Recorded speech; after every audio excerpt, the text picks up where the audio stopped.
Hello, my name is Caden, and this is a review of my 1990 Pontiac Bonneville LE sedan. Now, I've owned this car for only about 14 and a half months now, but I can tell you it's a pretty underrated car, actually, just based on its age. This car currently has 303,000 miles, as I'll show you right now. This is the real odometer mileage currently. And this car is as basic as it gets for the Bonneville in 1990. Just your no automatic climate controls. The AC does not work and probably hasn't for a very long time. Just your basic heater, vent, defrost, your blue and red slider that you don't see anymore.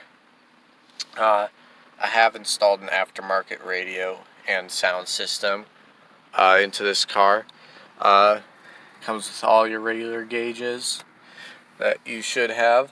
One of the more fancier features, I suppose, in 1990 was that ashtrays were very common. So there's the ashtray, and then there's another ashtray that just opens up, and the back doors also have them as well. 1 and 2.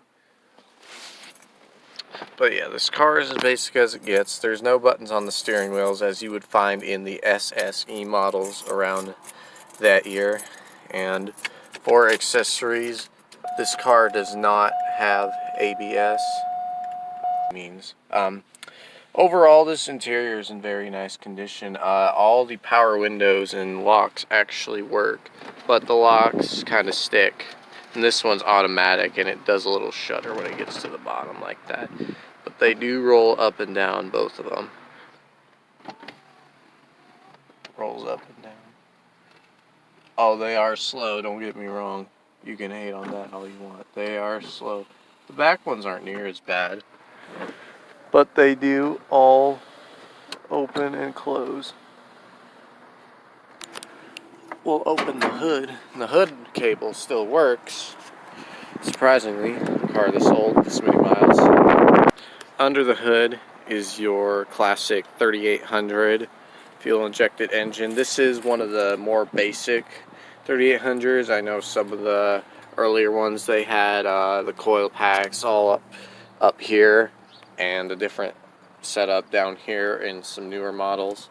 But no, this is as basic as it gets, and this engine runs excellent and always will for the lifetime of the car, as far as I know it. Lots of working room in this car. As you can see, the drive below you,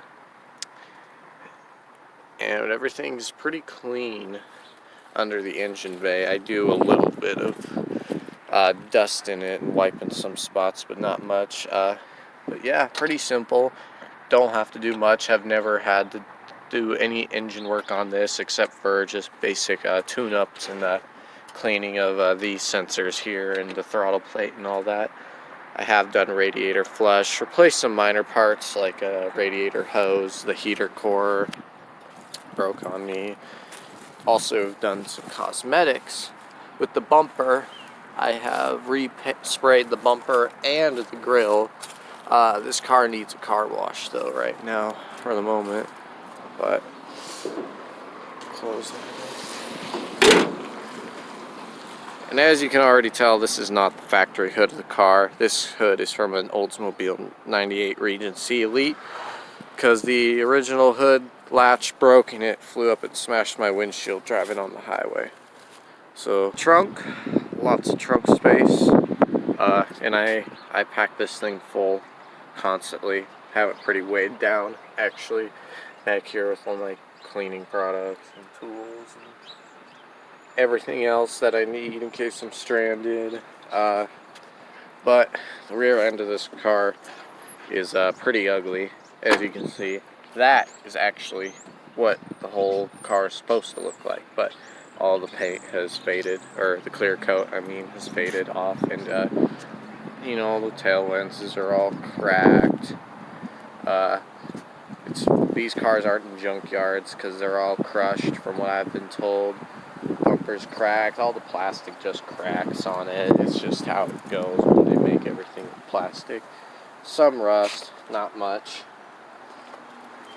I sprayed the wheels gray myself. They're not perfect, but they look better than what they did before, and they were all rusty. And like I've said before, this car has never had any engine problems, ever. This car has always started right up for me. Very little check engine lights, very minor stuff. I've done an O2 sensor, and that's about it. Haven't even changed the spark plugs yet, and I myself have put 30,000 miles on this car. I bought it with 273,000 miles, and I paid $750 for it. And I almost feel like I overpaid, but I feel like I have definitely gotten my money's worth out of it. And I will show you here just a moment that this thing always starts right up.